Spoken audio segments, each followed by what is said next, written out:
다윗은 사울과 요나단에 대해서 아주 각별한 마음이 있었습니다.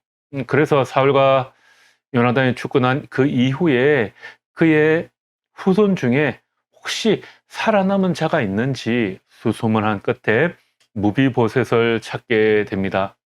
길보아 전투에서 그의 아버지 요나단과 할아버지 사울이 죽게 되었죠.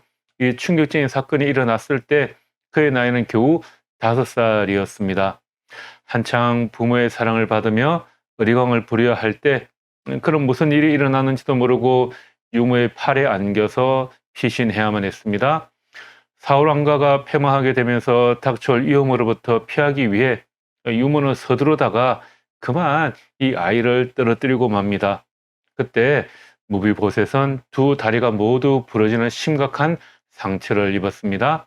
그렇게 도망간 무비보셋은 다윗이 부르기까지 한 2, 30년간을 그렇게 자신의 신분을 드러내지도 못하고 숨어 지내야 했습니다.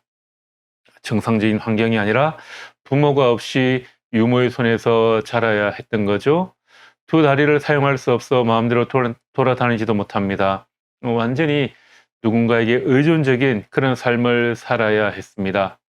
아마 그 자신에 대한 그 좌절감, 분노감, 상실감, 열등감, 무력감이 얼마나 컸을까. 온통 그런 것에 사로잡혀 살았을 겁니다. 다윗은 그런 무비보셋을 불러 항상 자신과 같은 식탁에서 함께 앉아 먹으라고 합니다. 한번 초대해서 같이 음식을 먹는 것으로 끝나는 것이 아니라 환영 파티를 하는 것으로 끝나는 것이 아니라 언제나 왕인 자신의 상에서 음식을 같이 먹으라고 합니다. 무비보셋은 다윗의 자손이 아니었죠. 다윗 옆에서 보좌하는 호위 대장도 아니었습니다. 무비보셋은 자신을 죽은 개나 다름없다 그렇게 스스로를 표현하고 있습니다. 사실 그의 삶은 그의 표현과 같은 삶이었습니다.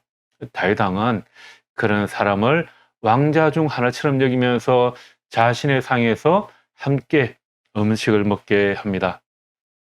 다윗은 무비보셋에게 큰 사랑을 베풀어 주었습니다. 무비보셋은 늘 숨어 지내는 처지였습니다. 자신을 말 그대로 죽은 개와 같이 여기는 사람이었습니다. 얼마나 비참한 생활을 했기에 자신을 그렇게 여기겠습니까? 이것은 단순히 자신을 낮추어 부르는 것이 아니라 실제로 자신의 모습이 그와 같다는 표현일 것입니다. 유대인들은 개를 아주 멸시했습니다. 또한 그들의 시체는 아주 부정한 것으로 여겨 만지지도 않고 근처에 가까이 가지도 않았습니다. 그러니 이 죽은 개라는 표현은 가장 보기 싫고 가장 하찮은 모습이라는 것입니다. 자신을 그렇게 비유하고 있는 무비보셋을 다윗은 직접 불러 왕의 식탁으로 끌어올렸습니다. 그리고 한두 번이 아니라 항상 언제나 함께 식탁에서 음식을 나누었습니다. 사무엘하 9장에는 무비보셋이 왕의 상에서 함께 먹었다는 말이 4번이나 계속해서 나옵니다. 아마도 무비보셋에 대한 다윗 왕의 사랑을 보여주기 위해 의도적으로 이렇게 계속해서 말하고 있는 것 같습니다. 그렇습니다. 다윗은 항상 무비보셋에게 사랑을 베풀어 주었습니다. 그 사랑은 한두 번 하고 많은 사랑이 아니라 항상 베푸는 사랑입니다. 10절에서 다윗은 무비보셋은 언제나 나의 식탁에서 음식을 먹을 것이다 이렇게 말하고 있죠. 언제나 항상이 중요합니다. 한두 번으로 끝나는 것이 아니라 언제나 항상 그 사랑을 이어가는 것이 중요합니다. 한두 번은 누구나 할 수 있는 겁니다. 다윗은 무비보셋이 항상 왕의 상에서 함께 음식을 먹을 수 있도록 했습니다.